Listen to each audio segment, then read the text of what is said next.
Napuruhan man ang mga taga-Zamboanga sa patuloy na sagupaan, namayani po ang kanilang pagiging makabayan. Mula sa Barangay Santa Catalina, nakatutok live si Ian Cruz. Ian.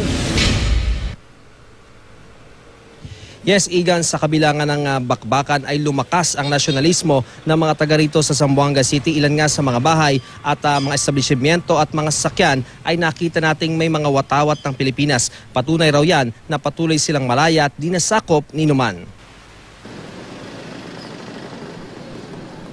Sa Barangay Santa Maria, maraming mga establishmento gaya ng kainan na ito ang may nakalagay na watawat ng Pilipinas. Ang ilang sasakyan, mayroon ding watawat ng Pilipinas. Ang ilang bahay gaya ng kila Aling Lenny, matayog ding nakalagay ang watawat ng Pilipinas.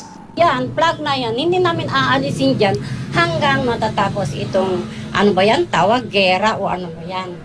Kaya, Ayaw nyo ng ibang flag? ayaw namin ng ibang flag. Ang dalawang apo ni Aling Lenny na sina Joshua at Josia, yellow ribbons naman ang ibinuhol sa kanilang gate kanina. Pahiwatig daw ito na gusto nilang manumbalik ang katahimikan dito. Joshua, sa tingin mo, importante ba mayroong Philippine flag doon sa tapat ng bahay nyo? Opo. Bakit? Kasi para mag-is na dito sa Zamboanga. Ano ba nangyari dito sa lugar nyo? Gera. Kaya nagtatay kayo ng ribbon? Opo. Para? Mag-peace. May ibang residenteng malaking watawat ng Pilipinas pa ang nakalagay sa kanilang lugar. Pinagtatanggol lang namin yung karapatan namin, karapatan ng lahat at higit sa lahat kapayapaan. May iba naman, papel at krayola ang ginamit para makagawa ng watawat at magpakita ng suporta sa pamahalaan. Ang watawat sa City Hall ng Zamboanga di pa rin ibinababa mula noong September 9, ang araw na lumusob ang MNLF sa syudad. Matayog pa rin ito, senyalis daw na hindi nagpapatinag ang pamahalaan sa paksyon ng MNLF. Sa City Hall nais magmarcha ng paksyon ng MNLF kasabay ang pagtataas ng kanilang sariling watawat. It is a symbolism of the unity of Christians, Muslims, and Lumans in the city of Zamboanga.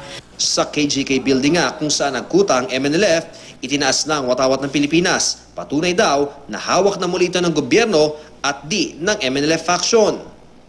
Samantala, pagkalipas ng 2 linggo, nagbukas na ang ilang business establishment. Pero mas marami pa rin ang sarado. Pero may mga tindahan gaya sa Barter area na nagbukas na ng tindahan. Ang Barter ang dinarayong lugar ng mga turista dahil sa mga lokal at imported na produktong mabibili rito.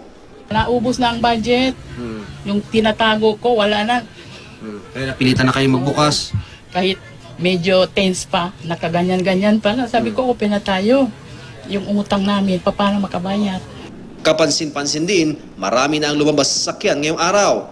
Kaya gaya ng Governor Cummins at mga kalsada sa Barangay Canilar ay nagka-traffic na rin. Marami pa rin kasing saradong kalsada kaya naiipon sa ilang lugar ang mga sasakyan. Samantala, naging abala naman ang mga miyembro ng Special Action Force o SAF sa paglalagay ng aparato sa drainage ng Santa Catalina kanina. Kanilang natirgas ang drainage na maaari daw daanan ng mga tumatakas sa MNLF.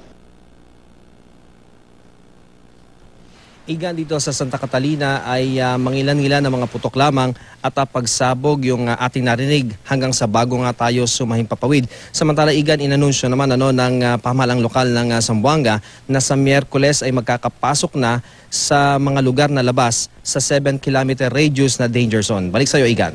Maraming salamat, Ian Cruz.